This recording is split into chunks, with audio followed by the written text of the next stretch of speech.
Okay, so 2021 holiday update, Legacy Model S edition. So what do we get? Some of the features, not a lot of the interesting features, but we get a lot of the UI changes. Not all of the UI changes, as we'll go into. Um, but generally, we get a subset of what the newer cars get, for better or for worse. It would be nice if we got the blind spot information showing up. So, for example, on this screen here, but we don't get that for reasons, unclear reasons at this point, because the hardware is the same, but reasons anyway. So we'll wait and see. Maybe it'll come with a future update. But for now, this is what we get. We get the app launcher. We get some changes to how we can add waypoints. We get TikTok and a couple of games that I'm going to scroll past because I'm not interested in. We can update the subwoofer settings, and we get some additional cold weather improvements, which seem to be just, I don't know, black art, voodoo, doesn't seem to make any difference. But anyway, we've got those. We've got dark mode, which is not really anything new. And we've got some information hidden away from the map, which, yeah, I don't know why, but anyway, they've done that. So that's all we get. And pretty much this is a mix of V11 versus and V10 menus. So we get the V11 stuff down at the bottom here. But then we click on the car and we get the good old menus that we used to have in the previous version. No new UI elements here that I can notice based on what I've seen on the other versions that are on the Model 3, Model Y. This seems to be pretty much the same UI that we've had for quite a while here. Not a lot of changes. Like I say, they've rebranded nighttime to dark. But outside of that,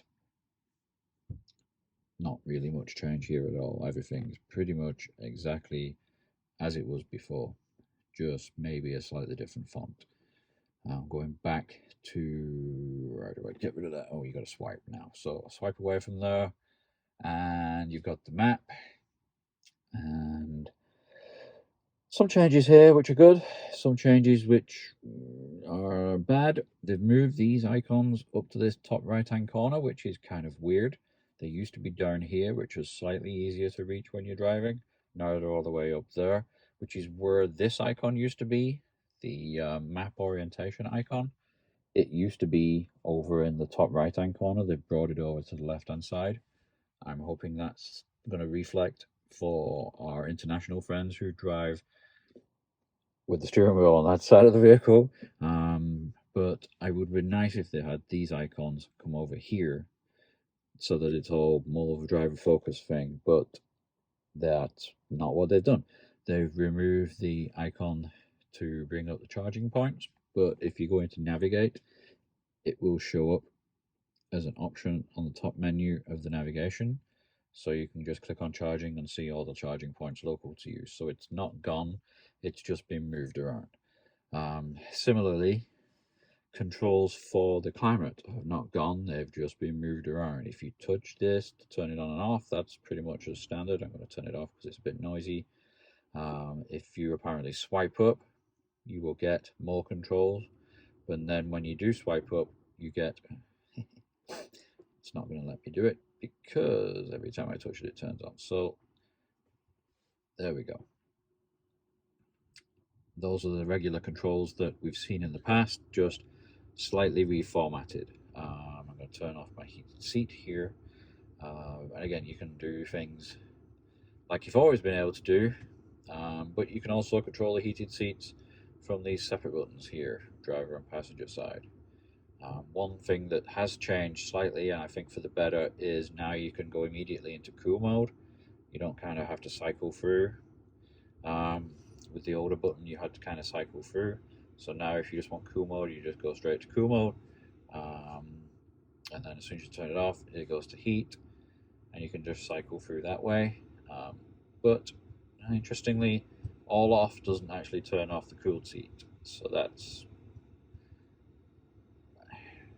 unfortunate. You'd think all off would turn everything off, and also you'd think if you had a cooled seat, this would light up in blue, but it doesn't. Um, so there we go. We've got nothing else has really changed in here. Really, just they've moved around the various options, but the options are still the same. Um, and then you've got a slightly smaller. Well, it won't show up by the looks of it because the main screen is up. So let me turn that off. If you swipe slightly, it's a bit of a funky gesture. But if you swipe ever so slightly, you get quick access to controls that they've moved. See, it's not very easy to get to. I gotta say, it's not at all very easy to get to. Now, for some reason, I've just turned on dog mode just by swiping. Yes, yes, this is a mess. There we go.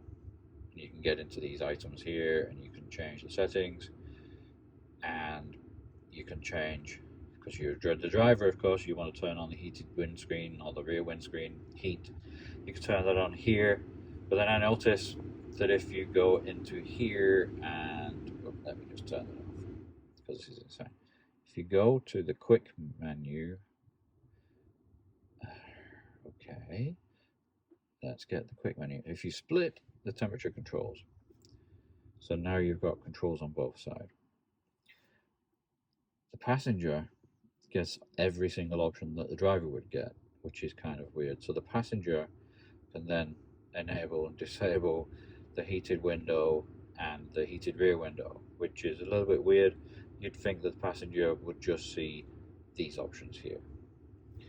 Oh well, maybe, like I say, those things will change. I'll turn split off, and then I'll turn the climate off because it's really noisy. And then we've got the app launcher, which again buries a bunch of things under a bunch of menus for little reason. Not a lot to say about that. Theater, as before. Browser, as before. It's just in a smaller window and more difficult to get to. Weirdly, energy is still here. He overlays over the top of something else. I didn't ask the music to come up, but the music came up with the energy, so that's a little bit weird. If I turn off energy, that goes away. What happens if how do I turn off music? I can't. I've got to swipe it down out the way, and then if I put energy back, okay. Yeah, and now music's up. And I didn't ask music to come back up. I'd swiped music out the way. I brought the energy one up. And when I get rid of the energy one, the music comes back. I don't know why that would be. On the music side, some things have changed a little bit. It may be stuff that's already there I just never noticed before, so feel free to point it out in the comments if you feel so inclined to do so. But you got sources here, which I'm pretty sure is new. But then up next, I don't know that I've seen this before, but it may be something that's always been there. Recents, that's always been there. That was larger icons that you had to scroll through. So this is kind of nice that they've made them smaller icons so you can see more in one go. But it's unfortunate that a lot of it is hidden away behind some menus that you never, well, that you wouldn't really want to hide things behind, like the climate controls. This is it's crazy to me that everything for climate now is a two-touch system, even if you just wanted to turn on the heated seats. But whatever, it is what it is. There's no way, there's no going back, so I just gotta live with it until Tesla decide to make some additional changes. Yeah, that's pretty much it. I don't understand, to be honest with you, why Toy Box, Theatre, Arcade are all separate icons in this picker when this guy takes you to the same layer. There's 4 different items in the same layer, so why do you have... Yeah, I guess it takes you directly to that layer. So maybe, I don't know. But anyway, that's what it is. And again, why the energy one brings up the music with it is a little bit weird because none of the other ones do that. If I remove him and remove him, see, music comes back. If I go to arcade, it doesn't bring up the music. They'll switch between each other, but it doesn't bring up the music tile. But yeah, energy. If I open energy and then close, yeah, okay. Bizarre. A little bit bizarre. Improvements will come. That's about it. I think I've got nothing much else to say. Doesn't look like this screen has changed a lot. Really looks like it's just slight change to the fonts. Zoom. So, for example, if I go into the main screen and I set... Where is it now? Is it pedals and steering? Yeah, pedals and steering, and I go to chill mode. It's a different font. And it's also different capitalization. Not earth-shattering, but different. And that's about it. That's pretty much my review of the holiday update for a Legacy Model S. Not earth-shattering, it's just different. Just before I go, I was playing around with the navigation feature and the waypoints feature because waypoints I've not had before, so I was playing around with that. So let's, for example, decide I want to go to Seattle. I'm in the Chicago area, and it will navigate me to Seattle. That's fine, no problem. But then what if I want to add a waypoint? I want to add a stop in, say, Geneva, which is on the way to Seattle. It has to think about it for a while,